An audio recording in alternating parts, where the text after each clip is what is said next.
Imagine waking up, opening social media, and seeing headlines like, "Crypto is dead," "Bitcoin is banned."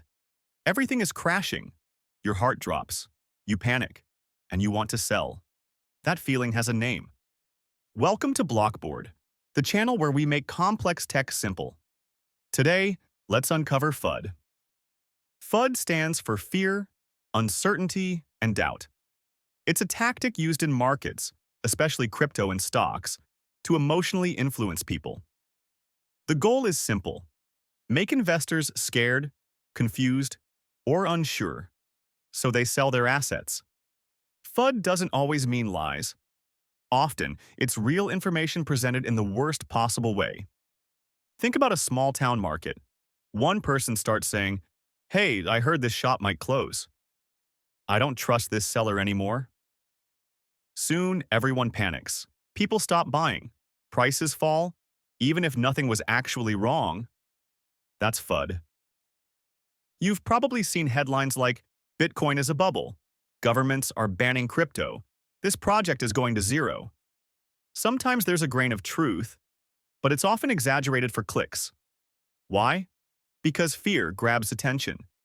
Fear gets more views. Fear spreads faster than facts.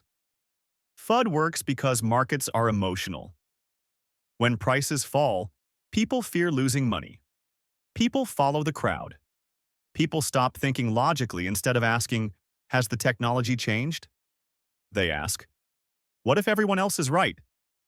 And panic selling begins. Here's how smart investors handle FUD. Step 1. Separate facts from feelings. Facts sound like, a regulation was proposed, a company paused a service, the network experienced an outage. Feelings sound like, crypto is doomed. This is the end. I'm scared I'll lose everything. If it's emotional, pause. Step 2. Do your own research. Don't rely on one headline. Check official project updates, multiple news sources, community discussions. The truth usually lives between extremes. FUD has an opposite. It's called FOMO, fear of missing out. FUD says, "Sell now or you'll lose everything." FOMO says, "Buy now or you'll miss the next moon." Both are emotional traps. Smart investors avoid both. That's all for today's breakdown. If this helped you understand how crypto markets really work, like, subscribe, and stay tuned for more crypto insights right here on BlockBoard.